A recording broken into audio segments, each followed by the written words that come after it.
नमस्कार दोस्तों, इजलास में आपका फिर से स्वागत है।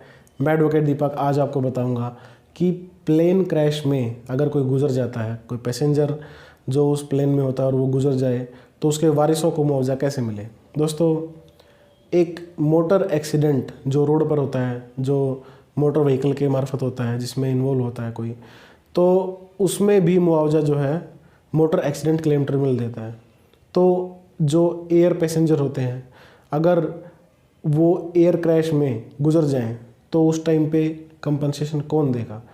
दोस्तों, अभी रिसेंटली हमने नेपाल प्लेन क्रैश के बारे में जाना और हमने न्यूज़पेपर्स में, टीवी में, सोशल मीडिया पे हर जगह जो है उसकी न्यूज़ देखी। हमने जाना कि भाई 72 जो है उसमें सवारियां थी, 5 इंडियंस भी थे और 5 में से एक जो सोनू जायसवाल, जिसकी वीडियो वायरल हुई थी कि भाई वो विंडो की वीडियो बनाते हैं और फिर एकदम आग की लपटें फैलती हैं। तो ऐसे प्लेन क्रैश के बाद जो गुजर गए उनके वारिस क्लेम कैसे लॉन्च कर सकते हैं। दोस्तों, इस केस का जवाब हम ऑनरेबल सुप्रीम कोर्ट के एक फैसले के अनुसार देना चाहेंगे। ऑनरेबल सुप्रीम कोर्ट का एक फैसला जिसका टाइटल था त्रिवेणी कोडकनी वर्सेस एयर इंडिया। ये ऑनरेबल सुप्रीम कोर्ट के जो ऑनरेबल जज डॉक्टर DY चंद्रचूड़, जो अभी हमारे चीफ जस्टिस ऑफ इंडिया हैं, उनकी कोर्ट का फैसला है। और इस केस का नंबर मैं आपको बताऊंगा कि भाई, ताकि आप उसको नोट कर सकें, अगर आप उसको प्रिंट निकाल के पढ़ भी सकें, ताकि आपकी नॉलेज भी बढ़े। और अगर कोई ऐसा वाक़या आपके किसी नॉलेज में है, किसी के साथ हुआ है, तो आप उनको बता सकें कि भाई आप ऐसे कंपनसेशन ले सकते हैं। तो इसकी सिविल अपील नंबर 2914 साल 2019 और एक और सिविल अपील कनेक्टेड थी, सिविल अपील नंबर 6862 साल 2019। इसमें क्या था, इसमें जो फ़्लाइट थी, मैं फ़्लाइट के नंबर, डिटेल्स, कैलकुलेशंस ज़्यादा नहीं बताऊंगा क्योंकि वीडियो बहुत ज़्यादा लेंथी हो जाएगी। तो मैं आपको शॉर्ट में बता दूं कि भी एक पैसेंजर थे महेंद्र कोडकनी, जो अपीलार्थी त्रिवेणी है उनके हस्बैंड।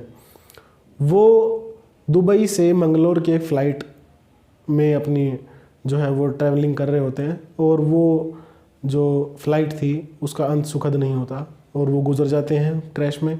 ऐसे में क्या होता है कि भाई जो महेंद्र कोडकनी जो थे वो रीजनल डायरेक्टर थे एक GTL कंपनी में और वो अच्छे खासे पैसे कमाते थे।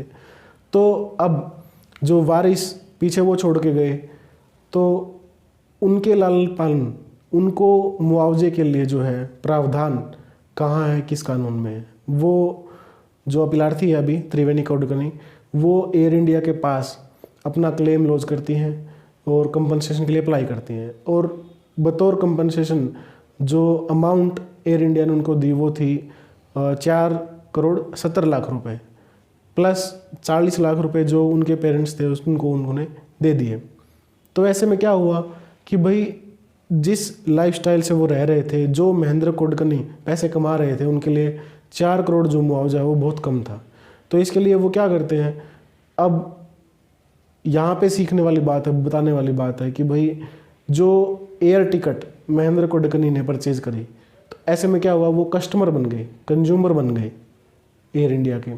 तो अब उनकी लायबिलिटी जो है कंपनसेशन देने की है और अगर कंपनसेशन कम है तो जो उनके वारिस हैं वो कंज्यूमर फोरम में जा सकते हैं, कंज्यूमर कमीशन में जा सकते हैं। लेकिन अमाउंट जो है वो करोड़स में है, तो जो मॉनेटरी जुरिडिक्शन है वो national consumer dispute redressal commission की बनी। मतलब कि कंज्यूमर कोर्ट्स में, कंज्यूमर कमीशन में सबसे बड़ा जो कोर्ट है वो नेशनल कंज्यूमर फोरम है, नेशनल कंज्यूमर कमीशन है। तो वहाँ पे उन्होंने वो केस फाइल किया। अब वहाँ पे उन्होंने केस फाइल किया, उन्होंने जो है एक अमाउंट 13.42 करोड़ डिमांड की, 18% का ब्याज उन्होंने जो पेमेंट की डिले पर मांगा है।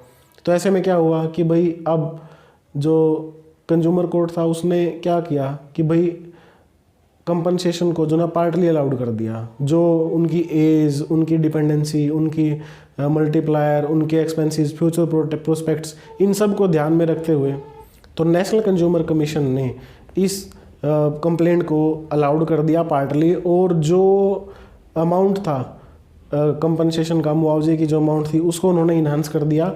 ब्याज उन्होंने 12.5% का दिया।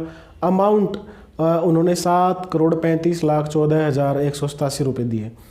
और ऐसे में क्या था कि एक सूट जो पेरेंट्स और उनका ब्रदर था महेंद्र कोडकनी का, उन्होंने भी एयर इंडिया के खिलाफ डाला तो ऐसे में जो ब्रदर और फादर का क्लेम है वो डिसमिस हो गया और जो मदर है उनको 70 लाख रुपए अवार्ड हो गए।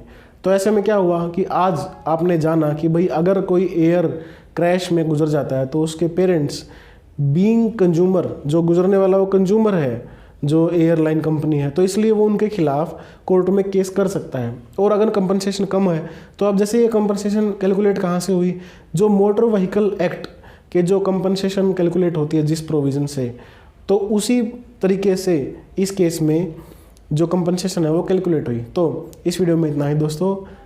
आपको जो इस वीडियो में पता चला कि भाई एक कंज्यूमर कोर्ट में जा सकता है, वो डिस्ट्रिक्ट कंज्यूमर रिड्रेसल कमीशन में जाए या स्टेट कमीशन में जाए या फिर वो नेशनल कमीशन जाए, ये डिपेंड करता है कि भाई अमाउंट कितनी है और वो दोनों पार्टीज के रेजिडेंस पे भी डिपेंड करता है।